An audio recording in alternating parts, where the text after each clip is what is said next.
Assalamualaikum warahmatullahi wabarakatuh. Jumpa lagi di pembelajaran informatika.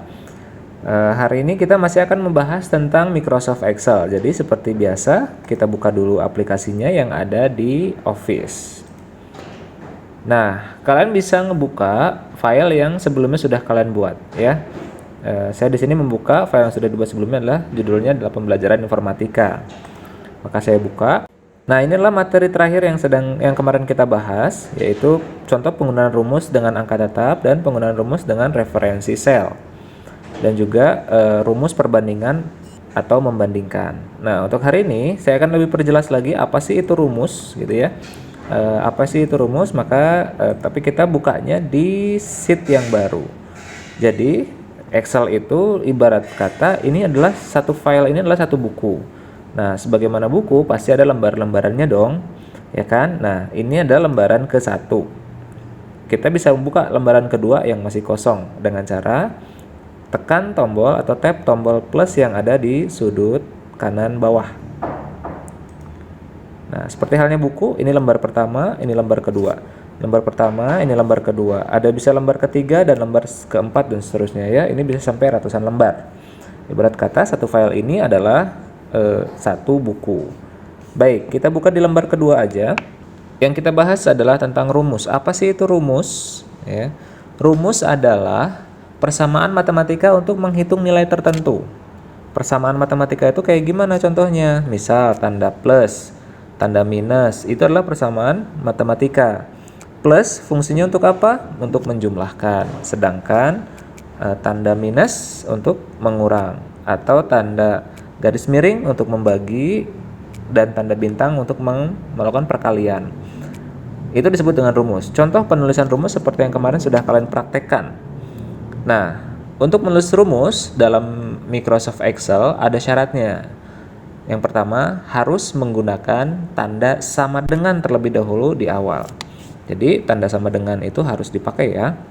Sama dengan. Misalkan kita ingin menjumlahkan, maka contoh kita ingin menjumlahkan 5 tambah 5. Nah, berarti ini sudah termasuk rumus. Sama dengan tambah itu adalah bagian daripada rumus. Oke. Tinggal di enter. Maka langsung muncul nilainya atau hasilnya langsung terlihat 10. Nah, 10 itu dari mana? Kita bisa lihat di formula bar. Ini namanya formula bar. Ada Fx ya tulisannya. Disebut dengan formula bar. Di formula bar dia akan menunjukkan 10 ini dari mana sih? 10 itu yaitu sama dengan 5 tambah 5. Nah, itu tentang rumus. Di Excel juga ada yang namanya fungsi. Di Excel ada yang namanya fungsi. Apa itu fungsi? Fungsi hampir sama dengan rumus, bedanya fungsi adalah rumus-rumus yang telah didefinisikan oleh Microsoft Excel itu sendiri. Jadi rumus yang udah didefinisikan, yang udah dibuatkan namanya. Saya kasih contoh. Misalnya kita ingin melakukan penjumlahan. Berarti kalau menjumlahkan menggunakan apa? Penjumlahan tentu kita menggunakan tanda plus. Ya. Misal ada angka. Di sini ada angka 10, 20, 30. Pertanyaannya, coba jumlahkan 10 tambah 20 tambah 30. Hasil penjumlahannya disimpan di A8. A8 di sini. Maka kita kalau menuliskan dengan rumus berarti ingat tadi caranya dengan menggunakan sama dengan. Sama dengan A5. Kenapa A5? Karena 10-nya ada di posisi A5. A5 tambah A6 tambah A7. Setelah itu kita pilih yang oke, checklist. Maka dia menjumlahkan A5, A6, A7 jumlahnya 60. 10 tambah 20 tambah 30 jumlahnya 60. Betul ya? Nah, yang kita tulis ini adalah rumus. Ya, tapi ada yang namanya fungsi penjumlahan. Fungsi penjumlahan cara kerjanya sama dengan rumus tapi lebih simpel cara penulisannya. aturannya, yaitu menggunakan tanda sama dengan. Yang kita mau jumlahkan mulai dari A5 sampai A7 ya, dari A5 sampai A7. Kalau kita pakai fungsi, berarti yang kita ketik adalah sum, tulisannya sum, sum buka kurung A5 sampai A7, A5.2 A7, dibacanya A5 sampai A7. Kemudian kita akhiri dengan tutup kurung, lalu kita okekan. Oke. Maka hasilnya sama. Hasilnya sama-sama 60, tapi penulisannya berbeda. Yang di sini sama dengan sum A5 sampai A7. Kalau tadi kan A5 tambah A7 tambah A6 tanpa menggunakan kata sum. Nah, sum ini disebut dengan fungsi. Sum adalah fungsi untuk menjumlahkan. Ada fungsi-fungsi yang lain. Untuk mencari nilai terkecil, mencari nilai terbesar, itu ada fungsi yang lain. Ya. Nanti kita akan mempelajari satu persatu fungsi dari Excel. Tapi sampai di sini paham kan apa itu rumus, apa itu fungsi? Alhamdulillah kalau kalian sudah paham. Kalau belum paham silahkan diulang-ulang lagi videonya. Nah, kalau sudah paham, maka selanjutnya adalah kita harus memahami bagaimana ketentuan menggunakan fungsi Excel. Ya, karena kalau misalnya ada satu aja salah spasi atau salah koma, maka fungsi itu tidak akan bisa berjalan dengan baik, alias kita akan menemukan error gitu. Nah, ketentuan yang pertama dalam penulisan fungsi adalah harus menggunakan sama dengan di awalnya. Ya, harus menggunakan sama dengan. Yang kedua, kita harus menuliskan nama fungsi. Jadi harus tahu tuh nama fungsinya apa. Misal nama fungsi untuk mencari nilai terbesar. Nah, nama fungsinya apa harus tahu ya. Nanti akan kita bahas. Kemudian syarat yang ketiga atau ketentuan yang ketiga, setelah nama fungsi pasti nanti cara penulisannya harus menggunakan kurung buka, diawali dengan kurung buka dan diakhiri dengan kurung tutup. Itu pasti ada. Hati-hati nanti perhatikan saat kalian mempraktikkan menuliskan fungsi. Perhatikan tanda kurung buka, kurung tutupnya harus selalu ada. Ya. Kemudian yang keempat, ketentuannya adalah pemisah argumen itu menggunakan tanda koma atau tanda titik koma. Baik, seperti itu ya. Nah, untuk lebih jelasnya mari kita lihat contoh yang sudah ada. Saya sudah siapkan lembar ketiga. Nah, di lembar ketiga ini datanya sudah ada sehingga kita lebih mudah dalam memahami penggunaan fungsi. Di sini ada nama siswa 1, siswa 2, siswa 3. Ini ada penilaian 1, penilaian 2, penilaian 3, penilaian 4. Nah, siswanya mengikuti pembelajaran dan dia mendapatkan nilai. Siswa 1 nilainya 50, 60, 70, 80. Siswa 2, siswa 3 dan seterusnya. Nah, ini contoh cuma 3. Nanti aslinya saat penggunaan pasti ada jumlah siswanya ratusan bahkan sampai ribuan. Nah, ini contoh 3 saja dulu. Di sini tantangannya, coba ya kita berpikir. Tantangannya adalah di sini ada kolom jumlah nilai. Maka yang ditanya adalah siswa 1 jumlah nilainya berapa? Siswa 2 jumlah nilainya berapa? Siswa 3 jumlah nilainya berapa?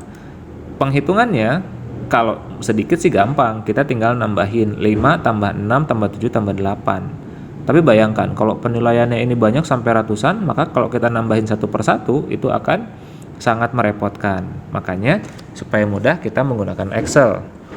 Yaitu kita bisa menggunakan fungsi.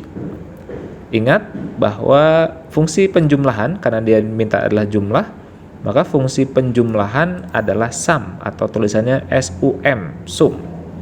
Bagaimana cara menuliskannya? Ini. Pertama, kita ketik sama dengan. Ingat, penulisan pertama untuk sebuah fungsi harus menggunakan sama dengan. Karena yang diminta adalah jumlah, fungsi penjumlahan itu sum. Maka kita ketik SUM, sum.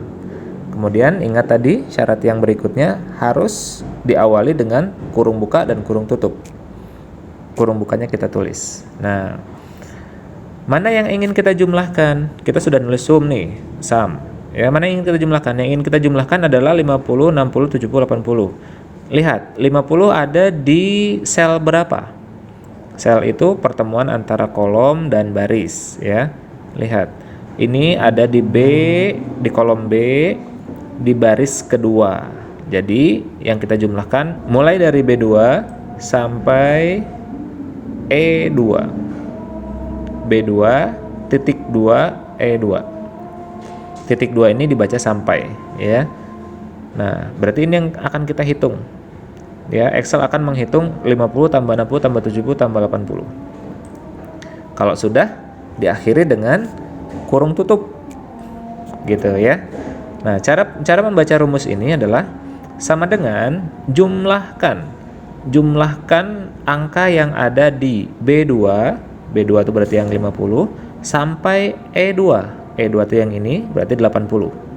Ya, B2 sampai E2. Kalau udah kita tinggal oke. Maka jumlah nilai siswa 1 adalah 260.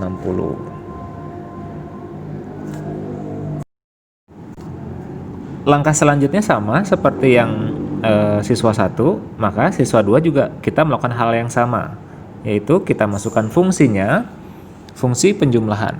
Kita awali dengan sama dengan, jumlah adalah sum, penjumlahan adalah sum, diawali dengan kurung buka, dan mana yang akan kita jumlahkan. Yang akan kita jumlahkan adalah yang siswa kedua.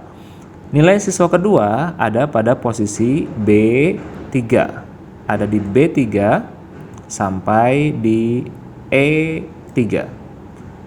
Nah, kembali cara membacanya ini adalah jumlahkan nilai yang ada dari B3 sampai E3. Dari B3 sampai E3. Kemudian kita kasih kurung tutup dan oke. Maka dia akan menjumlahkan jumlahnya 220. Yang ketiga gimana? Sama. Langkah yang ketiga sama dengan satu dan kedua. Tapi kalau bayangkan, kalau ada 100 siswa ke bawah, masa sih kita harus nulis berkali-kali? Maka kalau misalnya ada pengulangan, ada data yang sama, tapi nilainya aja yang berbeda, maka kita bisa mengcopy paste rumus atau fungsi yang sudah kita tulis. Bisa dengan cara tab sudut kotak di sudut kanan bawah ini, tab, tahan, tarik ke bawah, geser ke bawah, maka dia akan otomatis menulis. Gitu ya. Itu cara mengcopy paste, atau bisa dengan cara klik kemudian tekan copy, pindahkan, tahan, nggak bisa, yuk. Kemudian liur dia mah gitulah pokoknya. Lanjut begitu ya. Jadi kalau untuk belajar silahkan diketik aja dulu supaya paham. Nah itu sum adalah, nah begitu ya caranya. Kemudian yang diminta berikutnya adalah rata-rata nilai. Jadi kita diminta menghitung nih berapa rata-rata nilai dari siswa 1. Apakah rata-ratanya gede atau kecil? Maka harus kita hitung. Kalau tadi penjumlahan adalah sum, S-U-M, maka kalau rata-rata dalam bahasa Inggris adalah average. Dalam bahasa Inggris average atau tulisannya average. Ya, ada di LKS juga di halaman 38 bisa kalian lihat. Nah, kita untuk mencari nilai rata-rata siswa 1 sama persis seperti mencari jumlah nilai, yaitu kita masukkan fungsi rata-rata. Apa fungsi rata-rata? Fungsi rata-rata adalah average atau average. Nah, jadi cara bacanya sama kayak tadi, sama dengan rata-ratakan. Mana yang mau kita rata-rata? Yang mau kita rata-rata nilainya ada di B2 sampai E2. Ya, dari B2 sampai E2. kurung tutup. Kemudian kita pilih enter. Oh, berarti rata-rata siswa 1, rata-rata nilai informatikanya dia adalah 65. Wah, berarti ini nggak lulus KKM nih, karena KKM-nya adalah 75. Rata-rata siswa 2 sama seperti tadi, kita mulai dengan sama dengan, kemudian kita tulis A Vera G, kemudian kurung buka, dan di mana yang akan kita rata-ratakan. Nah, oke. Ya. Kemudian setelah begini di okekan. Rata-ratanya 55. Selanjutnya tinggal di copy aja. Ya, dari atas juga bisa sih. Langsung di copy pastekan, tab sudut titik di sudut kanan, kemudian tarik ke bawah, jangan dilepas tabnya. Oke. Nah, seperti itu ya. Oke. Anak-anak, di sini ada satu istilah yang harus kalian tahu juga, yaitu range. Ya. Tulisannya range. Apa itu range? Range itu bahasa Indonesianya gugus. Maksudnya apa? Maksudnya itu ini. Lihat. B4 sampai E4, berarti yang ini ya. B4 sampai E4 ini disebut range atau gugus atau alamat di mana data itu ada. Ya. Ini disebut dengan range. Baik. Sampai sini mudah-mudahan paham jumlah nilai, cara mencari jumlah nilai dengan sum atau mencari rata-rata nilai dengan average. Nah, selanjutnya ada fungsi apa lagi? Ada fungsi untuk mencari nilai tertinggi, seperti tadi yang saya bilang, untuk mencari nilai tertinggi. Kalau datanya sedikit, gampang, tinggal dilihat aja datanya, mana yang paling tinggi, terlihat langsung, yang tinggi adalah 90, paling tinggi nilainya adalah 90. Nilai paling rendah, yang paling rendah adalah 10, ini dia, ya, terlihat karena datanya cuma sedikit. Bayangkan kalau misalnya datanya ada ribuan. Di sekolah kita aja jumlah data siswanya ada 380 siswa dengan berbagai macam mata pelajaran. Jadi jumlahnya sangat banyak. Jadi kalau kita mencari satu-satu pasti akan repot gitu ya. Maka bisa dipermudah dengan menggunakan fungsi Excel. Nah, fungsi untuk mencari nilai tertinggi adalah max. Tulisannya MAX. Untuk lebih jelas ada di LKS, silahkan dilihat. Max adalah untuk mencari nilai tertinggi. Ya. Datanya ada di mana? Datanya ada di B2, sampai di E4. Nah, datanya kan segini nih. Nah, ini sumber datanya B2 sama E4. Di antara B2 sampai E4 itu siapa sih yang paling tinggi? Nah, kita bisa masukkan fungsinya. Caranya seperti tadi, untuk memasukkan fungsi, kita mulai dengan sama dengan. Setelah sama dengan, masukkan nama fungsi. Nama fungsinya untuk mencari nilai tertinggi adalah MAX atau max. Kemudian diawali dengan kurung buka, dan di manakah data yang akan kita hitung itu, atau range-nya ada di mana?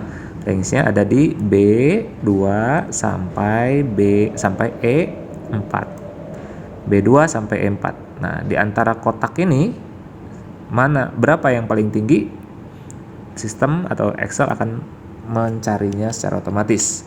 Diakhiri dengan kurung tutup dan kita klik yang oke. Nah, betul kan? Nah, dia bisa mencari tahu kan bahwa yang tertinggi adalah 90. Ini dia. Betul, 90. Sekarang yang terendah. Untuk mencari nilai terendah atau nilai paling kecil dari sebuah range, maka nama dari fungsinya adalah min. Sama dengan masukkan nama fungsi min. Kurung buka. Yang mana range-nya yang ini. B2 sampai E4. Range ini bisa berubah ya, terserah di mana aja. Kalau misalnya dia ada di bawah sini, ya tinggal ditulis aja B15 sampai E20 misalnya gitu ya. Ini nggak harus di sini, nanti di mana aja ini bisa berubah ya. Yang penting nama fungsinya harus benar. Dan saat penulisan ini tidak boleh ada spasi ya. tidak boleh ada spasi. Karena kalau ada spasi, pasti dia akan error. Baik, bagaimana sekarang untuk mencari nilai terendah? Ya, untuk mencari nilai terendah sama dengan mencari nilai tertinggi. Bedanya hanya pada nama fungsinya. Apa nama fungsi untuk mencari nilai terendah? Nama fungsinya adalah min. Berarti kita tulis sama dengan min, min, kurung buka, range, tempat di mana nilai-nilai yang akan kita lakukan perhitungan, B2 sampai E4. Nah, range ini bisa berubah ya, di mana aja tempatnya nanti. Dia bisa di bawah, buat di mana gitu, bebas ya, tergantung data yang kita punya posisinya ada di mana. Kemudian kita akhiri dengan kurung tutup. Ingat, dalam penulisan sebuah fungsi atau rumus tidak boleh menggunakan spasi atau jangan sampai ada spasi karena dia pasti akan mengalami error. Contoh, setelah E4 saya kasih spasi, maka dia tidak akan bisa untuk menghitung. Contoh, kita klik. Nah, dia akan muncul begini, ada masalah dengan rumus, maka harus sesuai dengan aturannya. Oke, nggak boleh ada spasi ya. Nah, gitu. Nah, sudah. Langsung ketahuan nilai terendahnya adalah 10. Kita cek di sini. Ya, betul, nilai terendahnya adalah 10. Kemudian terakhir, berapa jumlah siswanya? Kalau jumlahnya sedikit, kita bisa menghitung gampang. 1, 2, 3, cuma 3. Ya, sedikit. Bayangkan kalau datanya banyak. Maka daripada ngitung satu persatu, kita gunakan sebuah fungsi yang sudah disediakan. Bagaimana cara mencari jumlah atau menghitung jumlah data yang ada? Ya, menghitung jumlah data yang ada, itu rumusnya atau fungsinya adalah, nama fungsinya adalah count. Tulisannya COUNT. Baik, kita hitung mulai dengan klik sama dengan. Rumusnya adalah count. Ya. Fungsinya, nama fungsinya adalah count. Nah, di sini ada pilihan count, counta, count blank, count if s, dan seterusnya. Ini ada beda-beda penggunaannya. Kalau yang akan kita hitung jumlah datanya berupa angka, maka kita menggunakan count. Tapi karena saat ini yang kita butuhkan adalah menghitung jumlah data bukan angka, yaitu nama siswa 1, siswa 2, maka yang kita gunakan adalah counta.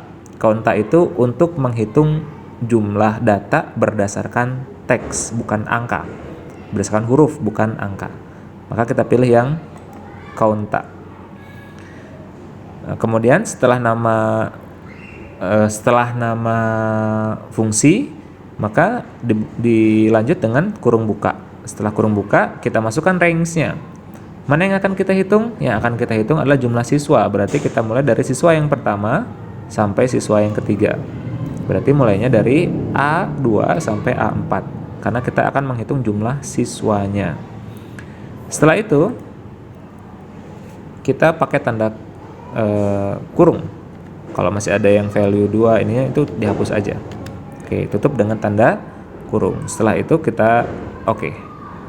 Nah, hasil jawaban hitungan Excel adalah 3. Kita cek 1, 2, 3. Ya, betul ya. Nah, anak-anak, begitulah cara kita menggunakan fungsi yang ada di Microsoft Excel. Jadi ini akan sangat bermanfaat ketika kita berhadapan dengan data-data yang banyak dan kita diminta untuk menghitungnya. Maka bisa menggunakan fungsi-fungsi yang ada di Microsoft Excel. Oke, kita review. Tadi kita menggunakan fungsi apa saja? Yang pertama, kita menggunakan fungsi sum untuk menjumlahkan. Kemudian kita pakai fungsi average untuk mencari rata-rata. Yang ketiga, kita menggunakan fungsi max. Yang keempat, menggunakan fungsi min. Seperti itu ya. Nah, ini mohon diingat dan silakan nanti dipraktekkan. Mudah-mudahan paham ya sampai di sini. Ini kita berada di lembar ketiga. Oke, selanjutnya kita buka sheet atau lembar keempat. Ya, di sini ada satu tantangan lagi yang harus diselesaikan. Pertama, saya memiliki sebuah tabel, ya. Tabelnya yang pertama, kolom pertama nama depan, kolom B nama belakang. Tapi kemudian saya diminta atau kita diminta untuk menggabungkan nama depan dengan nama belakang menjadi dalam satu sel. Abiu, Neat, ini dua sel yang berbeda, sel A2 dan B2.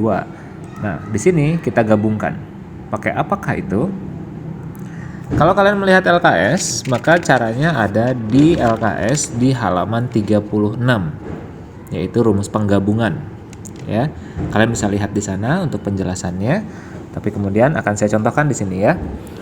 Bagaimana caranya? Seperti biasa, rumus atau fungsi kita awali dengan sama dengan. Oke, kita gabungkan. Mana yang akan kita gabungkan? Yang kita gabungkan adalah A2 isinya Abiu dengan B2. Berarti A2 kita tulis, kemudian kita kasih tanda ini nih. Nah, tanda apa itu? Tanda dan, ya. Tanda dan. Jadi kita gabungkan A2 gabungkan dengan B2. Gitu cara bacanya ya. Gabungkan A2 gabungkan dengan B2. Kemudian oke. Maka dia menggabung menjadi datanya menjadi dalam satu sel yang sama. Tapi ini kan Abiu nggak ada spasinya. Harusnya kalau nama itu nama depan dan nama belakang itu harus ada spasi. Maka kita bisa sisipkan spasi itu di dalam rumus yang ada. Nah, spasi kan antara A2 dan B2. Maka caranya A2 dan kita kasih tanda kutip, kemudian kita kasih spasinya. Setelah itu tanda kutip lagi dan tanda dan. Cara membacanya A2 gabungkan dengan spasi, gabungkan lagi dengan B2. Nah, ini spasi ini bisa kita isi dengan apa saja, mau angka, huruf, spasi gitu ya. Nah, ini bebas. Yang penting dia diapit oleh dua tanda kutip. Karena hari ini kita butuhnya cuma spasi, maka kita isi spasi aja. Oke, kalau sudah selesai, oke. Hasilnya begini, Abiu spasi Neat.